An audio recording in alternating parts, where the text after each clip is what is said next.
കർത്താവിന് മഹത്വം. ദൈവസന്നിധിയിൽ നമുക്ക് വീണ്ടുമായിരിക്കാൻ ദൈവം ഒരുക്കിയ വിലയേറിയ അവസരത്തെ വളരെ നന്ദിയോടെ ഓർത്തുകൊണ്ട് കർത്താവിന്റെ പാദപീഠത്തിൽ നമുക്ക് നമ്മെ തന്നെ ഏൽപ്പിക്കാം. നമ്മുടെ ദൈവം എത്ര നല്ലവനാണ്. ലോകത്തിൽ സംഭവിക്കുന്ന ഓരോ കാര്യങ്ങളുടെ പിന്നിലും ദൈവത്തിന്റെ കരമുണ്ടെന്ന് നമുക്ക് വ്യക്തമായിട്ട് മനസ്സിലാക്കുവാൻ കഴിയും. ഇന്ന് ലോകമെങ്ങും കൊറോണ ഭീതിയിൽ കഴിയുന്നു, നമുക്ക് എല്ലാവർക്കും അറിയാം. നമ്മുടെ ആരാധനാലയത്തിൽ ഒരുമിച്ച് കൂടി ദൈവത്തെ ആരാധിച്ചിട്ട് ഒരു മാസം തികയുകയാണ്. എങ്കിലും ഈ കഴിഞ്ഞ ഒരു മാസം കർത്താവ് നമ്മെ എല്ലാവരെയും ജയോത്സവമായി നടത്തി. നമ്മെ കർത്താവ് ഭവനങ്ങളിൽ പാർപ്പിച്ചു. ഒരുമിച്ച് കുടുംബത്തോടുകൂടി ആയിരിക്കുവാനുള്ള അവസരങ്ങളൊക്കെ കർത്താവ് ഒരുക്കി. ലോക്ക്ഡൌൺ ചെയ്ത് ഭവനങ്ങളിലായിരിക്കുന്ന സാഹചര്യം. രണ്ട് കാര്യങ്ങളാണ് ഇന്ന് ലോകത്തിൽ ആവർത്തിച്ച് കേൾക്കുന്നത്. ഒന്ന്, ഭയം. ലോകത്തിന്റെ മുൻപിൽ വെളിപ്പെടുന്ന കാര്യം ഭയം. ദൈവമക്കളെ സംബന്ധിച്ചിടത്തോളം പ്രാർത്ഥന. ഭയവും പ്രാർത്ഥനയും. ലോകത്തിന്റെ മുൻപിൽ ഭയം, ദൈവമക്കളുടെ മുമ്പിൽ പ്രാർത്ഥന. ഞാൻ തീർച്ചയായിട്ടും വിശ്വസിക്കുന്നു, എല്ലാവരും പ്രാർത്ഥിക്കുന്നവരാണെങ്കിലും ഈ നാളുകളിൽ പ്രാർത്ഥന വർദ്ധിച്ചിട്ടുണ്ട്. പ്രാർത്ഥനയുടെ തീവ്രത വർദ്ധിച്ചിട്ടുണ്ട്. പ്രാർത്ഥിക്കാത്തവരും പ്രാർത്ഥിക്കാൻ തുടങ്ങിയിട്ടുണ്ടെന്ന് എനിക്ക് മനസ്സിലാക്കുവാൻ കഴിയുന്നുണ്ട്. അങ്ങനെ പ്രാർത്ഥിക്കുന്ന ദൈവമക്കൾക്കായിട്ട് ഞാൻ ദൈവത്തെ നന്ദിയോടുകൂടെ സ്തുതിക്കുന്നു. പ്രാർത്ഥനയ്ക്ക് എങ്ങനെയാണ് ദൈവമക്കളുടെ ജീവിതത്തിൽ പ്രവർത്തിക്കുവാൻ കഴിയുന്നത് എന്നുള്ളത് അല്പസമയം ചിന്തിക്കാനായിട്ട് ഞാൻ ആഗ്രഹിക്കുകയാണ്. മത്തായി സുവിശേഷം 6-ാം അധ്യായത്തിന്റെ 6-ാം വാക്യം നമുക്ക് എല്ലാവർക്കും വളരെ പരിചയമുള്ള വാക്യമാണല്ലോ. നമുക്കൊന്ന് വായിക്കാം. മാത്യു ചാപ്റ്റർ 6:6 നമുക്കൊന്ന് വായിക്കാം. നീയോ പ്രാർത്ഥിക്കുമ്പോൾ അറയിൽ കടന്ന് വാതിലടച്ച് രഹസ്യത്തിലുള്ള നിന്റെ പിതാവിനോട് പ്രാർത്ഥിക്കുക. രഹസ്യത്തിൽ കാണുന്ന നിന്റെ പിതാവ് നിനക്ക് പ്രതിഫലം തരും. രഹസ്യത്തിൽ കാണുന്ന പിതാവ് നിനക്ക് പ്രതിഫലം തരും. ഈ 6-ാം അധ്യായത്തിൽ 3 സന്ദർഭങ്ങളിലായി കർത്താവ് പറയുന്നു, രഹസ്യത്തിൽ കാണുന്ന നിന്റെ പിതാവ് നിനക്ക് പ്രതിഫലം തരും. 6-ാം അധ്യായത്തിന്റെ 4-ാം വാക്യത്തിലും 6-ാം വാക്യത്തിലും 18-ാം വാക്യത്തിലും നമ്മൾ കാണുന്നു, രഹസ്യത്തിലുള്ള നിന്റെ പിതാവ് നിനക്ക് പ്രതിഫലം നൽകും. ഭിക്ഷ കൊടുക്കുന്നതിനെ കുറിച്ച്, പ്രാർത്ഥനയെക്കുറിച്ച്, ഉപവാസത്തെക്കുറിച്ച്, ഈ 3 കാര്യങ്ങളോടുള്ള ബന്ധത്തിലും കർത്താവ് തന്നെ പറഞ്ഞു, നിങ്ങൾ രഹസ്യത്തിൽ കാണുന്ന പിതാവിന്റെ മുൻപിലാണ് അത് ചെയ്യുന്നത്. ആ പിതാവ് നിങ്ങൾക്ക് പ്രതിഫലം തരും. അതിലെ അതിപ്രധാനമായ ഒരു കാര്യമാണ് പ്രാർത്ഥന. പ്രാർത്ഥന എങ്ങനെയായിരിക്കണമെന്ന് കർത്താവ് തന്റെ ശിഷ്യന്മാരെ പഠിപ്പിച്ചു. പ്രാർത്ഥന എങ്ങനെയായിരിക്കണമെന്ന് കർത്താവ് ലോകത്തെ പഠിപ്പിച്ചു. ആ പ്രാർത്ഥനയുടെ പാറ്റേണിലേക്കല്ല ഞാൻ ഇന്ന് കടന്നു പോകുവാൻ ആഗ്രഹിക്കുന്നത്. മറിച്ച് പ്രാർത്ഥനയിലൂടെ എങ്ങനെയാണ് വിടുതലുകൾ ഉണ്ടാകുന്നത്, ഏത് നിലയിലാണ് വിടുതൽ ഉണ്ടാകുന്നതെന്ന് നാം അല്പസമയം ചിന്തിക്കുവാൻ പോകുകയാണ്. പലപ്പോഴും നമ്മൾ പറയാറുണ്ട്, പ്രാർത്ഥന ദൈവത്തിന്റെ കരങ്ങളെ ചലിപ്പിക്കുമെന്നും പ്രാർത്ഥിക്കുമ്പോൾ സ്വർഗം ചായിച്ച് ദൈവം ഇറങ്ങി വരുമെന്നും ദൈവത്തെ ചലിപ്പിക്കുന്ന ശക്തിയാണ് പ്രാർത്ഥന എന്നൊക്കെ നമ്മൾ പറയാറുണ്ട്. എന്നാൽ അതിനോട് യോജിക്കുവാൻ എനിക്ക് സാധിക്കത്തില്ല. മനുഷ്യന്റെ പ്രാർത്ഥനയ്ക്ക് ദൈവത്തെ ചലിപ്പിക്കാൻ പറ്റുമോ? ഒരിക്കലും പറ്റുകയില്ല. പക്ഷെ എന്താണ് സംഭവിക്കുന്നത്? ദൈവഹിതത്തിനനുസരിച്ച് പ്രാർത്ഥിപ്പിക്കുന്നവനെ ചലിപ്പിക്കുന്നതാണ് വാസ്തവത്തിൽ സംഭവിക്കുന്നതെന്ന് നമുക്ക് മനസ്സിലാക്കുവാൻ കഴിയും. നമ്മളൊരു ട്രെയിനിൽ യാത്ര ചെയ്യുമ്പോൾ സ്റ്റേഷനിൽ ട്രെയിൻ പാർക്ക് ചെയ്ത് കിടക്കുന്ന സമയത്ത് അടുത്ത പ്ലാറ്റ്ഫോമിലും അതുപോലെ ഒരു ട്രെയിൻ കിടക്കുന്നു. അല്പസമയം കഴിയുമ്പോൾ നമ്മുടെ ട്രെയിൻ പതുക്കെ മൂവ് ചെയ്യുമ്പോൾ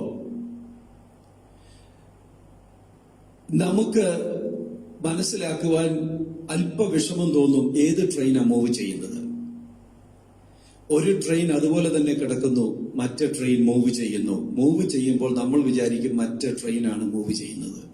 അല്ല, ആ ട്രെയിൻ അവിടെ തന്നെ കിടക്കുകയാണ്. ഞാൻ ഓർപ്പിക്കട്ടെ, ഞാനും നിങ്ങളും പ്രാർത്ഥിക്കുമ്പോൾ ദൈവത്തിനല്ല മാറ്റം വരുന്നത്, മാറ്റം പ്രാർത്ഥിക്കുന്നവനാണ് വരുന്നത്. ദൈവത്തിന്റെ കരങ്ങളല്ല ചലിക്കപ്പെടുന്നത്, നമ്മുടെ കരങ്ങളാണ് ചലിക്കപ്പെടുന്നത്. അതുകൊണ്ട് പ്രാർത്ഥന ദൈവം ആഗ്രഹിക്കുന്ന ഒന്നാണ്. അതുകൊണ്ട് നമുക്ക് നമ്മെ തന്നെ കർത്താവിന്റെ കരങ്ങളിൽ ഏൽപ്പിക്കാം. പ്രാർത്ഥനയിൽ സംഭവിക്കുന്ന 5 കൂട്ടം കാര്യങ്ങളാണ് പ്രധാനമായിട്ട് ഞാൻ ഓർപ്പിക്കുവാൻ ആഗ്രഹിക്കുന്നത്. അതിൽ ഒന്നാമത്തെ കാര്യം, പ്രാർത്ഥിക്കുന്ന ദൈവമക്കൾ ഒരു വിടുതലിന് വേണ്ടിയാണ് പ്രാർത്ഥിക്കുന്നത്. നമ്മളെല്ലാം ഒരു ഡെലിവറൻസ് പ്രതീക്ഷിച്ചുകൊണ്ടാണ് പ്രാർത്ഥിക്കുന്നത്. ഇപ്പോൾ കൊറോണ വൈറസിൽ നിന്ന് ഒരു ഡെലിവറൻസിന് വേണ്ടി എല്ലാവരും പ്രാർത്ഥിക്കുകയാണ്. നല്ല കാര്യമാണ്, നമ്മൾ വളരെ പ്രാർത്ഥിക്കണം. ഒന്നാമത്, ഒരു ദൈവ പൈതലിനെ സംബന്ധിച്ചിടത്തോളം deliverance beyond our comprehension, deliverance beyond our understanding. നമ്മുടെ മാനുഷിക ബുദ്ധികൾക്കോ അറിവുകൾക്കോ പ്രതീക്ഷകൾക്കോ അപ്പുറത്തായി ഒരു വിടുതൽ വെളിപ്പെടുത്താൻ പ്രാർത്ഥനയിൽ സാധിക്കും. അത് ദൈവവചനം നമ്മളെ ഓർപ്പിക്കുന്ന കാര്യമാണ്. അപ്പോസ്തല പ്രവൃത്തി 12-ാം അധ്യായത്തിലേക്ക് നമ്മൾ കടന്നു വരുമ്പോൾ നമുക്ക് എല്ലാവർക്കും വളരെ പരിചയമുള്ള ഒരു ഭാഗമാണ്. എപ്പോഴും നമ്മൾ ഓർപ്പിക്കുന്നതും ഓർക്കുന്നതുമായ ചില കാര്യങ്ങൾ അവിടെ കാണുവാൻ സാധിക്കും. പ്രാർത്ഥനയിൽ സംഭവിക്കുന്ന ഒന്നാമത്തെ കാര്യം, പ്രാർത്ഥനയിലൂടെ വെളിപ്പെടുന്ന ഡെലിവറൻസ്, വിടുതൽ എന്ന് പറയുന്നത് it is beyond our comprehension. നമ്മുടെ ബുദ്ധിക്ക്, നമ്മുടെ കഴിവിന്, നമ്മുടെ പരിജ്ഞാനത്തിന്, പരിചയത്തിന് ഒക്കെ അപ്പുറമാണ് ആ വിടുതലെന്ന് നമുക്ക് കാണുവാൻ കഴിയും. ഈ പകൽക്കാലം ഈ വചനം നിങ്ങൾ ശ്രവിക്കുമ്പോൾ നിങ്ങളും ആത്മാർത്ഥമായിട്ട് വിശ്വസിക്കണം, യഥാർത്ഥമായിട്ടൊരു ദൈവവൈതൽ പ്രാർത്ഥിച്ചാൽ നമ്മുടെ ബുദ്ധിക്ക് അപ്പുറമായ ചില വിടുതലുകളെ ചെയ്യുവാൻ ദൈവം ശക്തനാണ്. ന്യായാധിപന്മാരുടെ പുസ്തകം 13-ാം അധ്യായത്തിന്റെ 18-ാമത്തെ വാക്യത്തിൽ മനോഹ ദൈവത്തിന്റെ ദൂതനോട് ചോദിക്കുന്നു, നിന്റെ പേരെന്താണ്? അതിന് മറുപടിയായി ദൂതൻ പറയുന്നു, എന്റെ പേര് ചോദിക്കുന്നത് എന്ത്? എന്റെ പേര് അതിശയമുള്ള പേരാണ് എന്ന് പറഞ്ഞാൽ, my name is beyond your understanding, beyond your comprehension. അതാണ് ദൂതൻ എന്ന് പറഞ്ഞത്. പ്രാർത്ഥനയിൽ അതുപോലെയുള്ള ചില മറുപടികളാണ് ദൈവം നമുക്ക് വേണ്ടി ചെയ്യുന്നത്. അപ്പോസ്തല പ്രവൃത്തി 12-ാം അധ്യായത്തിന്റെ 5 മുതലുള്ള വാക്യങ്ങൾ നമ്മൾ വായിക്കുമ്പോൾ 5-ാമത്തെ വാക്യം നമുക്കൊന്ന് വായിക്കാം. ഇങ്ങനെ പത്രോസിനെ തടവിൽ സൂക്ഷിച്ചു വരുമ്പോൾ സഭ ശ്രദ്ധയോടെ അവനു വേണ്ടി ദൈവത്തോടെ പ്രാർത്ഥന കഴിച്ചു പോന്നു. സഭ ശ്രദ്ധയോടെ അവനു വേണ്ടി ദൈവത്തോട് പ്രാർത്ഥന കഴിച്ചു പോന്നു. അതിന്റെ 17 വരെയുള്ള വാക്യങ്ങൾ നമ്മൾ വായിക്കേണ്ടതാണെങ്കിലും ഞാനിപ്പോൾ അത് വായിപ്പിക്കുവാനായിട്ട് ആഗ്രഹിക്കുന്നില്ല. ഞാൻ പറഞ്ഞു പോകാം. 3 കാര്യങ്ങളാണ് സഭയുടെ മുൻപിൽ ഉള്ളത്. പ്രാർത്ഥിക്കുന്നവന്റെ മുൻപിലുള്ള 3 കാര്യങ്ങൾ. ഒന്ന്, അടയ്ക്കപ്പെട്ട കാരാഗ്രഹം. താഴോട്ട് വായിക്കുമ്പോൾ നമുക്ക് കാണുവാൻ കഴിയുന്നുണ്ട്. രണ്ടാമത്, ഒരുക്കപ്പെട്ട വാൾ. 2-ാം വാക്യത്തിൽ നമ്മൾ വായിക്കുന്നു, യോഹന്നാന്റെ സഹോദരനായ യാക്കോബിനെ അവൻ വാൾ കൊണ്ട് കൊന്നു. അപ്പോൾ പത്രോസിനെയും അങ്ങനെ ചെയ്യുന്നതിനു വേണ്ടിയാണ് പിടിച്ചിരിക്കുന്നത്. ഒരുക്കപ്പെട്ട വാൾ. 3-ാമത്, തകർക്കുന്ന രാജാവ്. തീരുമാനത്തിൽ നിന്ന് രാജാവിന് മാറ്റമില്ല. യഹൂദന്മാരെ പ്രസാദിപ്പിക്കണം, മനുഷ്യനെ പ്രസാദിപ്പിക്കണം, എന്തു ചെയ്തും ആരെ കൊന്നും തന്റെ കസേര ഉറപ്പിക്കണമെന്ന് മനസ്സുറപ്പിച്ചിരിക്കുന്ന ഒരു രാജാവ്. എന്നെ കേൾക്കുന്ന ദൈവമക്കളെ, അടയ്ക്കപ്പെട്ട കാരാഗ്രഹം ഒരു കാരണവശാലും ആ കാരാഗ്രഹം തുറക്കാൻ പറ്റത്തില്ല. ഒരുക്കപ്പെട്ട വാൾ, ആ വാൾ ഒരിക്കലും പുറകോട്ട് വലിക്കത്തില്ല. തകർക്കുന്ന രാജാവ്, അവൻ തകർത്തല്ലാതെ പുറകോട്ട് മാറുന്നവനല്ല. ഈ 3 വിഷയങ്ങളും, അടയ്ക്കപ്പെട്ട കാരാഗ്രഹം തുറന്ന ചരിത്രമില്ല, ഒരുക്കപ്പെട്ട വാൾ പിന്നോട്ട് പോയതിന്റെ ചരിത്രമില്ല, തകർക്കുന്ന രാജാവ് തീരുമാനത്തിൽ നിന്ന് പുറകോട്ട് പോയതായി പറഞ്ഞിട്ടില്ല. ഈ 3 കാര്യങ്ങളും ഈ പ്രാർത്ഥിക്കുന്ന ദൈവസഭയുടെ മുൻപിൽ വലിയ വിലങ്ങുതടിയായി നിൽക്കുകയാണ്. പക്ഷെ അവരെന്താ ചെയ്തത്? പത്രോസിനെ തടവിൽ സൂക്ഷിച്ചു വരുമ്പോൾ സഭ ശ്രദ്ധയോടുകൂടെ അവന് വേണ്ടി പ്രാർത്ഥിച്ചു. 11-ാമത്തെ വാക്യം വായിക്കാം. പത്രോസിന് സുബോധം വന്നിട്ട് കർത്താവ് തന്റെ ദൂതനെ അയച്ച് ഹെരോദാവിന്റെ കയ്യിൽ നിന്നും യഹൂദജനത്തിന്റെ സകല പ്രതീക്ഷയിൽ നിന്നും എന്നെ വിടുവിച്ചു എന്ന് ഞാൻ ഇപ്പോൾ വാസ്തവമായി അറിയുന്നു എന്നവൻ പറഞ്ഞു. അതിന്റെ 9-ാമത്തെ വാക്യം കൂടെ. അവൻ പിന്നാലെ ചെന്നു ദൂതൻ മുഖാന്തരം സംഭവിച്ചത് വാസ്തവമെന്നറിയാതെ താൻ ഒരു ദർശനം കാണുന്നു എന്ന് നിരൂപിച്ചു. അപ്പോൾ സഭ ശ്രദ്ധയോടുകൂടെ പ്രാർത്ഥിക്കുമ്പോൾ എന്താ അവിടെ സംഭവിക്കുന്നത്? ദൈവത്തിന്റെ ദൂതൻ ആ അറയിൽ പ്രത്യക്ഷപ്പെട്ടു, പത്രോസിനെ വിലാപ്പുറത്ത് തട്ടി വേഗം എഴുന്നേൽക്കുക എന്ന് പറഞ്ഞു. ചെരുപ്പിട്ട് കാലുമുറുക്കാൻ പറഞ്ഞു. അവൻ അരകെട്ടിക്കൊണ്ട് ദൂതന്റെ പിന്നാലെ പുതപ്പും പുതച്ചുകൊണ്ട് ഈ പത്രോസ് പോകുകയാണ്. 1-ാം കാവല്, 2-ാം കാവല് ഇതെല്ലാം തുറന്നു വരികയാണ്.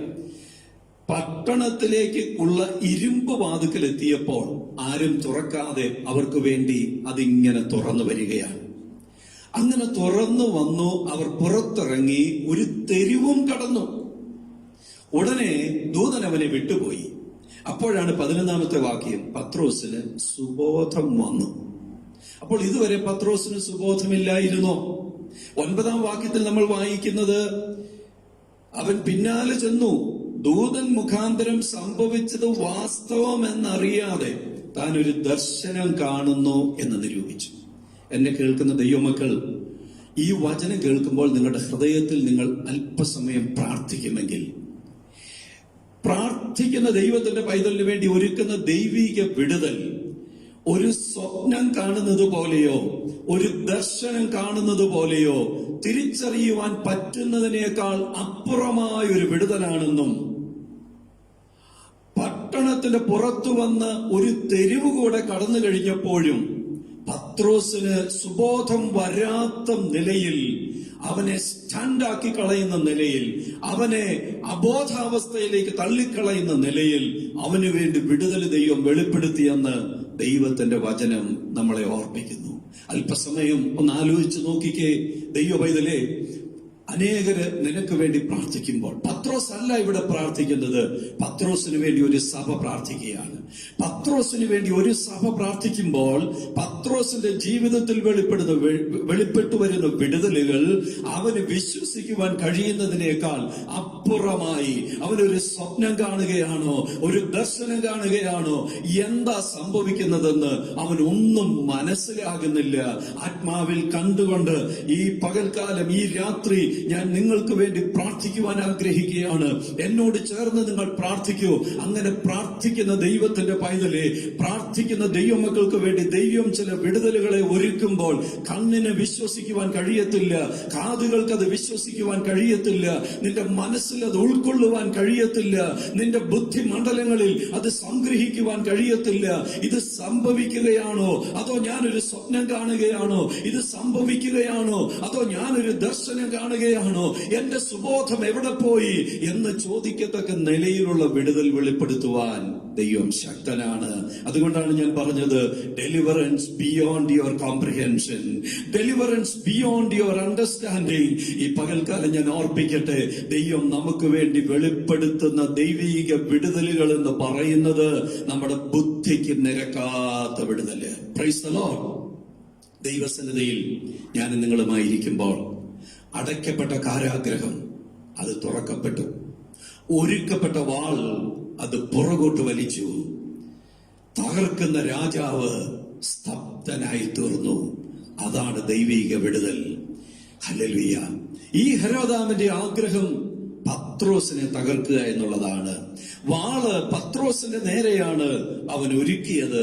എന്നാൽ ദൈവിക വിടുതല് അവിടെ കൊണ്ട് തീർന്നില്ല. ആ 12-ാം അധ്യായത്തിന്റെ 12ഉം 13ഉം വാക്യങ്ങൾ 22 and 23 ഒന്ന് വായിക്കാം. ഇത് മനുഷ്യന്റെ ശബ്ദമല്ല, ഒരു ദേവന്റെ ശബ്ദമത്രേ എന്ന് ജനം ആർത്തു. അവൻ ദൈവത്തിന് മഹത്വം കൊടുക്കായികയാൽ കർത്താവിന്റെ ദൂതൻ ഉടനെ അവനെ അടിച്ചു. അവൻ കൃമിക്കിരയായി പ്രാണനെ വിട്ടു. പത്രോസിനെ വാളുകൊണ്ട് കൊല്ലുവാൻ ആഗ്രഹിച്ച് പദ്ധതികൾ ഒരുക്കിയ ഹെരോദാവിനെ ഞാൻ വിചാരിക്കുന്നു പത്രോസിന്റെ വിലാപ്പുറത്ത് തട്ടി കാരാഗ്രഹത്തിൽ നിന്ന് അവനെ പുറത്തു കൊണ്ടുവന്ന അതേ ദൂതനായിരിക്കാം രാജാവിന്റെ കൊട്ടാരത്തിൽ ചെന്നു. ഈ രാജാവ് ഒരു പ്രസംഗം ചെയ്തു കഴിഞ്ഞപ്പോൾ അവിടെ ഇരുന്നവരെല്ലാം കൈയടിച്ച് ഇത് മനുഷ്യന്റെ ശബ്ദമല്ല, ഒരു ദേവന്റെ ശബ്ദമാണെന്ന് പറഞ്ഞ് ജനം ആർക്കുവാൻ തുടങ്ങിയപ്പോൾ ഇവൻ സ്വയം മഹത്വം അങ്ങ് ഏറ്റെടുത്തിട്ട് അവൻ ആ കസേരയിൽ നിന്ന് അങ്ങ് എഴുന്നേറ്റു. അവൻ ആ മഹത്വമെല്ലാം അവൻ സ്വയം ഏറ്റെടുത്ത് ദൈവത്തിന് മഹത്വം കൊടുക്കായികയാൽ പത്രോസിന്റെ വിലാപ്പുറത്ത് തട്ടിയവൻ ഹെരോദാവിന്റെ അടുക്കൽ വന്ന് അവനെ ഒന്ന് അടിച്ചു. ഒരൊറ്റ അടിയിൽ അവൻ കൃമിക്കിരയായി പ്രാണനെ വിട്ടു. ഇതുപോലെയുള്ള ഒരു കൊറോണ വൈറസ് ആയിരിക്കാം അന്ന് ആ ദൂതൻ അടിച്ച് അവന്റെ മേൽ പതിപ്പിക്കുവാനിടയായത്. അവൻ കൃമിക്കിരയായി പ്രാണനെ വിട്ടു. ഈ രാത്രി ഞാൻ ഓർപ്പിക്കേണ്ട ദൈവത്തിന്റെ പൈതലെ, എനിക്ക് വേണ്ടിയോ നിനക്ക് വേണ്ടിയോ പ്രാർത്ഥിക്കുന്ന ദൈവത്തിന്റെ പൈതലിനെ നശിപ്പിക്കുന്നതിന് വേണ്ടി ഓങ്ങുന്ന വാളുകൾ തിരിച്ചു വെട്ടുമെന്നുള്ളത് നാം തിരിച്ചറിയണം. എന്നാൽ ദൈവ പൈതലിന് വേണ്ടി ദൈവം ഒരുക്കുന്ന വിടുതലുകൾ എത്ര വലുതാണ്! അവിശ്വസനീയമാംവിധം വലിയ വിടുതലുകളെ വെളിപ്പെടുത്തുന്ന ദൈവത്തിന്റെ കരങ്ങളിൽ നമുക്ക് നമ്മെ തന്നെ ഏൽപ്പിക്കാം. അപ്പോസ്തലപ്രവൃത്തി 16-ാം അധ്യായത്തിന്റെ 19-ാം വാക്യത്തിൽ നമ്മൾ അതുപോലെ തന്നെയുള്ള ഒരു കാര്യം കാണുന്നു. ആക്ട്സ് ചാപ്റ്റർ 16 വേഴ്സ് 19 നമുക്കറിയാവുന്ന ഭാഗമാണല്ലോ, ഒന്ന് വായിക്കാം. അവളുടെ യജമാനന്മാർ തങ്ങളുടെ ലാഭത്തിന്റെ ആശ പോയത് കണ്ടിട്ട് പൗലോസിനെയും ശീലാസിനെയും പിടിച്ചു. താഴോട്ട് വായിക്കുമ്പോൾ അവരെ കാരാഗ്രഹത്തിൽ കൊണ്ടുവന്നു. 25-ാം വാക്യം. അങ്ങനെ അവരെ കാരാഗ്രഹത്തിൽ കൊണ്ടുവന്ന് തടവിലാക്കി കാരാഗ്രഹ പ്രമാണിയോട് അവരെ സൂക്ഷ്മത്തോടെ കാക്കുവാൻ കൽപ്പന കൊടുത്തു. അങ്ങനെ കൽപ്പന കിട്ടിയത് കൊണ്ട് അവൻ ഇങ്ങനെയുള്ള കൽപ്പന കിട്ടുകയാൽ അവരെ അകത്ത് തടവിലാക്കി അവരുടെ കാല് ആമത്തിലിട്ട് പൂട്ടി. എന്നാൽ 25-ാം വാക്യം വായിക്കാം. അങ്ങനെ കാല് ആമത്തിലിട്ട് അവരെ പൂട്ടി.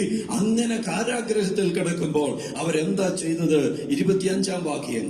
അർദ്ധരാത്രിക്ക് പൗലോസും ശീലാസും പ്രാർത്ഥിച്ച് ദൈവത്തെ പാടി സ്തുതിച്ചു. തടവുകാർ ശ്രദ്ധിച്ചു കൊണ്ടിരുന്നു. അർദ്ധരാത്രിക്ക് പൗലോസും ശീലാസും പ്രാർത്ഥിച്ച് ദൈവത്തെ പാടി സ്തുതിച്ചു. ഇത് തടവുകാർ ശ്രദ്ധിച്ചുകൊണ്ടിരുന്നു. ആ കാരാഗ്രഹത്തിൽ എത്ര തടവുകാരുണ്ടെന്ന് നമുക്കറിയത്തില്ല. ഈ തടവുകാരെല്ലാം ഇത് ശ്രദ്ധിച്ചുകൊണ്ടിരിക്കുക. അപ്പോൾ എന്താ അവിടെ സംഭവിക്കുന്നത്? പെട്ടെന്ന് വലിയൊരു ഭൂകമ്പം ഉണ്ടായി. ആ ഭൂകമ്പം ഉണ്ടായപ്പോൾ സാധാരണ ഭൂകമ്പത്തെക്കാൾ വ്യത്യസ്തമായ ഒരു ഭൂകമ്പമാണ് അവിടെ ഉണ്ടായത്. ആ ഭൂകമ്പം ഉണ്ടായപ്പോൾ എന്താണ് സംഭവിച്ചത്? കാരാഗ്രഹത്തിന്റെ അടിസ്ഥാനം കുലുങ്ങി. വായിക്കാം. കാരാഗ്രഹത്തിന്റെ അടിസ്ഥാനം കുലുങ്ങി, വാതിലൊക്കെയും തുറന്നുപോയി. വാതിൽ തുറന്നു. എല്ലാവരുടെയും ചങ്ങല അഴിഞ്ഞു വീണു. കൈമേൽ കിടന്ന ചങ്ങലകളൊക്കെ അഴിഞ്ഞു വീണു.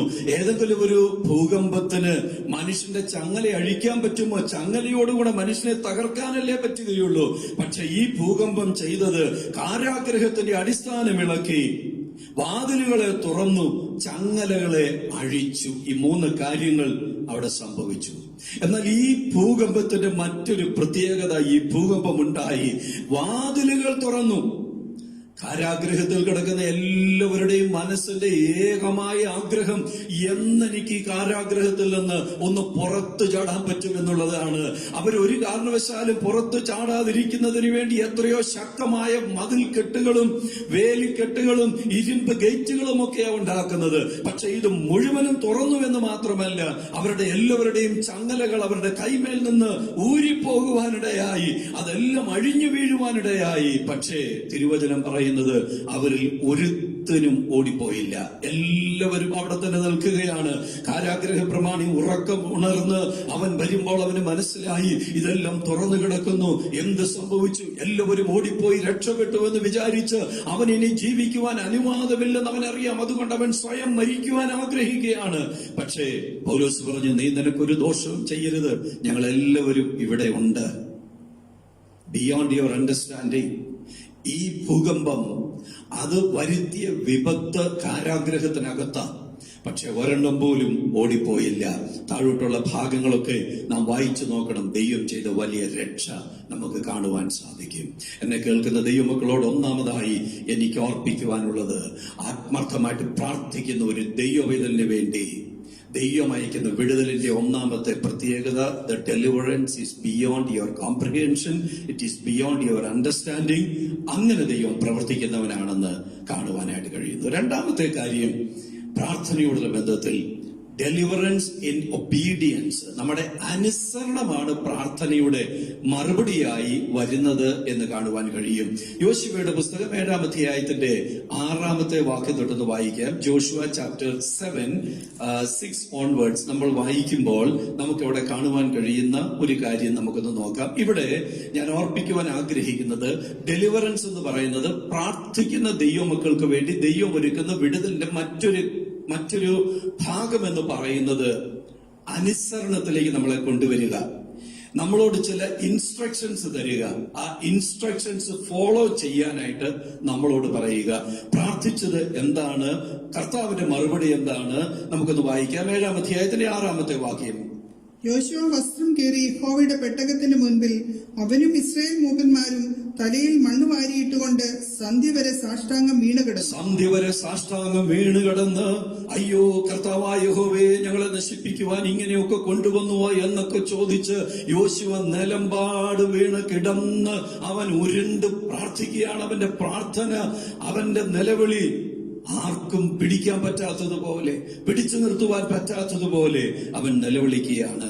അങ്ങനെ നിലവിളിക്കുന്ന യോശുവയോട് ദൈവം പറയുന്നത് എന്താണ്? 10-ാമത്തെ വാക്യത്തിൽ യഹോവ യോശുവയോട് പറയുകയാണ്, യോശുവേ, നീ എഴുന്നേൽക്ക, നീ ഇങ്ങനെ സാഷ്ടാംഗം വീണ് കിടക്കുന്നത് എന്തിന്? ഇസ്രായേൽ പാപം ചെയ്തിരിക്കുന്നു എന്ന് പറഞ്ഞ് താഴോട്ട് വായിച്ചു വരുമ്പോൾ നമുക്ക് കാണുവാൻ കഴിയുന്നത്, ദൈവം യോശുവയോട് പറഞ്ഞു, ദൈവജനം പാപം ചെയ്തു. ദൈവജനം പാപം ചെയ്തതുകൊണ്ടാണ് ഹായി പട്ടണത്തിന്റെ മുൻപിൽ ഇവർ തകർന്നു പോയത്. ഇവർക്ക് രക്ഷപ്പെടണമെങ്കിൽ ഇവർ ഈ പാപത്തിന് പരിഹാരം വരുത്തണം. അങ്ങനെ നമ്മൾ താഴോട്ട് വായിച്ചു വരുമ്പോൾ കാണുവാൻ കഴിയുന്നത്, യഹൂദ കുടുംബം പിടിക്കപ്പെട്ടു എന്നും ആ കുടുംബത്തിൽ നിന്ന് ആഖാൻ പിടിക്കപ്പെട്ടു എന്നും ഒക്കെ നമുക്ക് വായിക്കുവാൻ സാധിക്കുന്നു. ഒരു കാര്യം ഓർപ്പിക്കേണ്ട ദൈവത്തിന്റെ പൈതല്, യഹൂദ ഗൃഹം എന്ന് പറയുമ്പോൾ ആ യഹൂദ എന്ന വാക്കിന്റെ അർത്ഥം തന്നെ സ്തുതി എന്നാണ്. സ്തുതിക്കുന്നവന്റെ ഭവനത്തിലാണ് പാപം വെളിപ്പെട്ടതെന്ന് ഓർക്കണം. അങ്ങനെ വെളിപ്പെട്ടു വന്ന പാപത്തെ വെറുതെ വിടുവാൻ ദൈവത്തിന് സാധിക്കുകയില്ല. ആ പാപത്തിന് കഠിനമായി ശിക്ഷ കൊടുക്കുന്നത് ആ അധ്യായത്തിന്റെ അവസാനത്തിലേക്ക് വരുമ്പോൾ നമുക്ക് കാണുവാനായിട്ട് കഴിയുന്നു. യോശുവയുടെ പ്രാർത്ഥനയ്ക്കുള്ള മറുപടി കുറെ ഇൻസ്ട്രക്ഷൻസ് ആണ്. യോഹന്നാന്റെ സുവിശേഷം 2-ാം അധ്യായത്തിന്റെ 7 മുതലുള്ള വാക്യങ്ങളിൽ കർത്താവ് പറയുന്നു, യോഹന്നാന്റെ സുവിശേഷം 2-ാം അധ്യായത്തിന്റെ 7 മുതലുള്ള വാക്യങ്ങളൊന്ന് വായിക്കാം. യേശു അവരോട് പറയുകയാണ്, ഈ കൽപാത്രങ്ങളിൽ വെള്ളം നിറയ്ക്കുവിൻ. അവർക്ക് വീഞ്ഞില്ല എന്ന് പറഞ്ഞ് കർത്താവിനോട് പറയുന്നതിന് മറുപടിയായി കർത്താവ് പറയുന്നത് കുറെ ഇൻസ്ട്രക്ഷൻ ആണ്. എന്താണ് ഇൻസ്ട്രക്ഷൻ? ഈ കൽപാത്രങ്ങളിൽ വെള്ളം നിറയ്ക്കുക. ചോദിച്ചത് വീഞ്ഞാണ്, നിറയ്ക്കുവാൻ പറഞ്ഞത് വെള്ളമാണ്. അത് തന്നെയല്ല, വീഞ്ഞ് പകരുവാൻ ഒരിക്കലും സാധ്യതയില്ലാത്ത പാത്രത്തിലാണ് വെള്ളം നിറയ്ക്കുവാൻ പറഞ്ഞത്. ഈ രാത്രി ഞാൻ ഓർപ്പിക്കാം ദൈവത്തിന്റെ പൈതല്, നിന്റെ പ്രാർത്ഥനയുടെ ചില മറുപടികൾ കുറെ ഇൻസ്ട്രക്ഷൻസ് ആയിരിക്കും. ആ ഇൻസ്ട്രക്ഷൻസ് ഫോളോ ചെയ്യുമ്പോൾ അതിന്റെ അവസാനം നീ ചോദിച്ചതിനേക്കാളും നനച്ചതിനേക്കാളും വലിയ മറുപടി നമുക്ക് കാണുവാനായിട്ട് കഴിയും. ഈ രാത്രി പ്രാർത്ഥനയിൽ വെളിപ്പെടുന്ന മറുപടി എന്ന് പറയുന്നത് ചില ഇൻസ്ട്രക്ഷൻസ് ആണ്. ആ ഇൻസ്ട്രക്ഷൻസ് ഫോളോ ചെയ്യുമ്പോൾ, അനുസരിക്കുമ്പോൾ ചോദിച്ചതിനേക്കാളും നനച്ചതിനേക്കാളും വലിയ വിടുതൽ കാണുവാൻ കഴിയും. 3-ാമത്തെ കാര്യം, ഫിലിപ്പ് ലേഖനം 1-ാം അധ്യായത്തിന്റെ 12 മുതലുള്ള വാക്യങ്ങളാണ്. ഫിലിപ്പ് ലേഖനം 1-ാം അധ്യായത്തിന്റെ 12 മുതലുള്ള വാക്യങ്ങൾ നമുക്കൊന്ന് വായിക്കാം. സഹോദരന്മാരെ, എനിക്ക് ഭവിച്ചത് സുവിശേഷത്തിന്റെ അഭിവൃദ്ധിക്ക് കാരണമായി തീർന്നു എന്ന് നിങ്ങൾ അറിയുവാൻ ഞാൻ ഇച്ഛിക്കുന്നു. എന്റെ ബന്ധനങ്ങൾ ക്രിസ്തു നിമിത്തമാകുന്നു എന്ന് അകമ്പടി പട്ടാളത്തിലൊക്കെയും ശേഷം എല്ലാവർക്കും തെളിവായി വരികയും സഹോദരന്മാർ മിക്കപേരും എന്റെ ബന്ധനങ്ങളിൽ കർത്താവിൽ ധൈര്യം കൊണ്ട് ദൈവത്തിന്റെ വചനം ഭയം കൂടാതെ പ്രസ്താവിക്കുവാൻ അധികം തുനിയുകയും ചെയ്തു. നമുക്ക് കാണുവാൻ കഴിയുന്നത് അപ്പോസ്തലനായ പൗലോസ് പറയുകയാണ്, പ്രാർത്ഥനയുടെ മറുപടി എന്ന് പറയുന്നത് it is an inward deliverance. നമ്മുടെ അകത്ത് ഒരു വിടുതല് ഉണ്ടായിട്ട് സാഹചര്യങ്ങളൊന്നും ദൈവം മാറ്റുന്നില്ല. പ്രാർത്ഥനയിൽ പ്രത്യക്ഷമായി കാണുന്ന യാതൊരു വിടുതലുകളും ഉണ്ടാകുന്നില്ല. പൗലോസ് കാരാഗ്രഹത്തിലാണ്. റോമിലെ കാരാഗ്രഹത്തിൽ അവൻ കിടക്കുകയാണ്. ആ കാരാഗ്രഹത്തിൽ കിടക്കുമ്പോൾ കാരാഗ്രഹത്തിൽ നിന്ന് പൗലോസ് പുറത്തു വരുന്നതിന് വേണ്ടി സഭ ശ്രദ്ധയോടെ പ്രാർത്ഥിക്കുന്നുണ്ടായിരിക്കാം. അവനെ അറിയാവുന്നവരെല്ലാം പ്രാർത്ഥിക്കുന്നുണ്ടായിരിക്കാം. പക്ഷെ ഇവിടെ കാരാഗ്രഹത്തിന്റെ വാതിൽ തുറക്കുന്നില്ല. കാരാഗ്രഹത്തിന്റെ അവസ്ഥകൾക്ക് മാറ്റം വരുന്നില്ല. പക്ഷെ പ്രാർത്ഥിക്കുന്നവന്റെ അകത്ത് ദൈവം മാറ്റം വരുത്തിക്കൊണ്ട് അവനെ രൂപാന്തരപ്പെടുത്തി. അവൻ ആ കാരാഗ്രഹത്തിൽ കിടന്നുകൊണ്ട് ദൈവത്തിന്റെ വചനം എഴുതി, ലേഖനങ്ങൾ പലത് എഴുതി എന്ന് നമുക്ക് കാണുവാൻ തക്കവണ്ണം കഴിയുന്നു. പ്രസന്റ് എപ്പിസിൽസ് എന്ന് പറയുന്ന എഫേസ് ലേഖനം, കൊലോസ് ലേഖനം, ഫിലിപ്പിയ ലേഖനം, ഫിലെമോന്റെ ലേഖനം, ഇവയൊക്കെ ഈ കാരാഗ്രഹത്തിൽ കിടന്നുകൊണ്ട് അവൻ എഴുതിയതുകൊണ്ട് പൗലോസ് പറയുകയാണ്, സഹോദരന്മാരെ, എനിക്ക് ഭവിച്ചത് സുവിശേഷത്തിന്റെ അഭിവൃദ്ധിക്ക് കാരണമായി തീർന്നു. എന്റെ ബന്ധനങ്ങൾ ക്രിസ്തു നിമിത്തമാകുന്നുവെന്ന് എല്ലാവരും അറിഞ്ഞു. സഹോദരന്മാർ മിക്കപേരും എന്റെ ബന്ധനങ്ങളാൽ കർത്താവിൽ ധൈര്യം പൂണ്ട് ദൈവവചനം ഭയം കൂടാതെ പ്രസ്താവിക്കുവാൻ അധികം തെളിഞ്ഞുവെന്ന് പൗലോസ് ഓർപ്പിക്കുകയാണ്. അതുകൊണ്ട് ദൈവസന്നിധിയിലായിരിക്കുന്ന ദൈവമക്കളോട് ഞാൻ പറയാം, ദൈവത്തിന്റെ പൈതല്, പ്രാർത്ഥിക്കുന്നതിന്റെ പ്രാർത്ഥനയ്ക്ക് പ്രത്യക്ഷമായ ഒരു മറുപടി ഉണ്ടായില്ലെങ്കിലും, പ്രാർത്ഥിക്കുന്നത് പോലെ വാതിലുകൾ തുറക്കപ്പെട്ടില്ലെങ്കിലും, അടയ്ക്കപ്പെട്ട വാതിലിനകത്ത് നീ ആർക്കു വേണ്ടി പ്രാർത്ഥിക്കുന്നുവോ, നീ പൗലോസിന് വേണ്ടിയല്ലേ പ്രാർത്ഥിക്കുന്നത്. ആ പൗലോസിനെ ദൈവം രൂപാന്തരപ്പെടുത്തിയിട്ട് അവന് ജ്ഞാനാത്മാവ് കൊണ്ട് നിറച്ചിട്ട് അവൻ തൂലികയെടുത്ത് എഴുതുവാനായിട്ട് തുടങ്ങി. എന്തെല്ലാം കാര്യങ്ങളായി എഴുതിയത്! എഫേസ് ലേഖനം, കൊലോസ്യ ലേഖനം, ഫിലിപ്പിയ ലേഖനം, ഫിലെമോനുള്ള ലേഖനം, വിവിധങ്ങളായ സന്ദർഭങ്ങളിൽ പൗലോസിനെ കൊണ്ട് ദൈവം എഴുതിപ്പിച്ചത് ഈ കാരാഗ്രഹത്തിൽ വെച്ചാണ്. അതുകൊണ്ട് ഇന്ന് രാത്രി നമ്മൾ പ്രാർത്ഥിക്കുമ്പോൾ പ്രാർത്ഥനയിൽ പ്രതീക്ഷിക്കുന്നത് പോലെയുള്ള വിടുതലുകളല്ല സംഭവിക്കുന്നതെങ്കിലും, ആർക്കു വേണ്ടി പ്രാർത്ഥിക്കുന്നുവോ ആ പ്രാർത്ഥിക്കുന്ന വ്യക്തിയെ ദൈവം രൂപാന്തരപ്പെടുത്തിക്കൊണ്ട് ആ സാഹചര്യങ്ങളോട് പൊരുത്തപ്പെട്ടു പോകുവാനും ആ സാഹചര്യങ്ങളിൽ നിന്നുകൊണ്ട് വലിയ ദൈവപ്രവൃത്തി പ്രാപിക്കുവാനും ദൈവം അവരെ ഉപയോഗിക്കുന്നത് നമുക്ക് കാണുവാൻ കഴിയും. പത്മോസിലേക്ക് നാടുകടത്തിയ യോഹന്നാനെ കുറിച്ച് നമുക്ക് വായിക്കുവാൻ സാധിക്കുന്നുണ്ട്. അവനെ പത്മോസിലേക്ക് നാടുകടത്തി. പക്ഷേ നാടുകടത്തപ്പെട്ട പത്മോസിൽ കർത്തൃദിവസത്തിൽ അവൻ ആത്മവിവശതയിലായി വെളിപ്പാട് പുസ്തകം പുറത്തു വന്നത് നമുക്ക് കാണുവാൻ കഴിയുന്നുണ്ട്. കർത്താവിന്റെ മറ്റെല്ലാ ശിഷ്യന്മാരെക്കാളും വേദപുസ്തകം എഴുതിയ മറ്റു പലരെക്കാളും വ്യത്യസ്തനായി സുവിശേഷത്തിൽ എഴുതുവാൻ തക്കവണ്ണം ദൈവം യോഹന്നാനെ ഉപയോഗിച്ചു. ലേഖനങ്ങൾ എഴുതുവാൻ അവനെ ഉപയോഗിച്ചു. അതുകൂടാതെ വെളിപ്പാട് പുസ്തകം എഴുതുവാനും ദൈവം അവനെ ഉപയോഗിച്ചു. ദൈവസന്നിധിയിലായിരിക്കുന്ന ദൈവമക്കളെ, പത്മോസിലേക്ക് നാടുകടത്തപ്പെട്ട യോഹന്നാനെ പത്മോസിൽ നിന്ന് വിടുവിക്കുവാനും മടക്കിക്കൊണ്ടുവരുവാനും ജനം പ്രാർത്ഥിച്ചു കാണും. പക്ഷേ പത്മോസിന് മാറ്റം വന്നില്ല. പത്മോസിന്റെ ഭീകരതയ്ക്ക് മാറ്റം വന്നില്ല. പക്ഷെ പത്മോസിൽ വെച്ച് കർത്തൃദിവസത്തിൽ ആത്മവിവശനായിരിക്കുന്ന യോഹന്നാൻ യേശുവിനെ മറ്റൊരു ദർശനത്തോടുകൂടെ കാണുവാൻ ഇടയായപ്പോൾ വെളിപ്പാടുകൾ കൊടുത്ത് ദൈവം അവനെ നിറയ്ക്കുന്നത് കാണുവാനായിട്ട് സാധിക്കുന്നു. നമ്മുടെ അകത്ത് ദൈവം വിടുതൽ തന്ന് സാഹചര്യങ്ങളെ മാറ്റാതെ നമ്മുടെ അകത്ത് വിടുതൽ തരുവാൻ ദൈവം വിശ്വസ്തനാണ്. നാലാമത്തെ കാര്യം ഷെയറിംഗ് ഡെലിവറൻസ് ആണ്, പാർട്ടിസിപ്പേറ്റിംഗ് ഡെലിവറൻസ് ആണ്. മർക്കോസിന്റെ സുവിശേഷം 5-ാം അധ്യായത്തിന്റെ 40-ാമത്തെ വാക്യം ഒന്ന് വായിക്കാം. എല്ലാ ഭാഗങ്ങളും വായിക്കുവാൻ ഞാൻ സമയമെടുക്കുന്നില്ല. മാർക്ക് ചാപ്റ്റർ 5 വേഴ്സ് 40 ഒന്ന് വായിക്കാം. അവൻ എല്ലാവരെയും പുറത്താക്കി കുട്ടിയുടെ അപ്പനെയും അമ്മയെയും തന്നോടുകൂടെ ഉള്ളവരെയും കൂട്ടിക്കൊണ്ട് കുട്ടി കിടക്കുന്ന ഇടത്ത് ചെന്നു. ഈ കുട്ടിയുടെ അടുക്കൽ ഈ പള്ളിപ്രമാണികളിൽ യായിറോസ് എന്ന പേരുള്ള ഒരുത്തൻ വന്ന് യേശുവിന്റെ കാൽക്കൽ വീണിട്ട് പറയുകയാണ്, എന്റെ കുഞ്ഞുമകൾ എമർജൻസി സിറ്റുവേഷനിലാണ്, വെന്റിലേറ്ററിലാണ്, നീ ഒന്ന് വന്ന് അവൾ രക്ഷപ്പെടേണ്ടതിന് അവൾക്ക് വേണ്ടി ഒന്ന് പ്രാർത്ഥിക്കണം. അങ്ങനെ വന്ന് പ്രാർത്ഥിക്കുന്നതിന് വേണ്ടി വന്ന യേശുവിനെയാണ് ഇവിടെ കാണുവാൻ കഴിയുന്നത്. 40-ാം വാക്യത്തിൽ കർത്താവ് എന്താ ചെയ്തത്? എല്ലാവരെയും പുറത്താക്കി കുട്ടിയുടെ അപ്പനെയും അമ്മയെയും തന്നോടുകൂടെ ഉള്ളവരെയും കൂട്ടിക്കൊണ്ട് കുട്ടി കിടക്കുന്ന ഇടത്ത് ചെന്ന് കുട്ടിയുടെ കൈക്ക് പിടിച്ചു.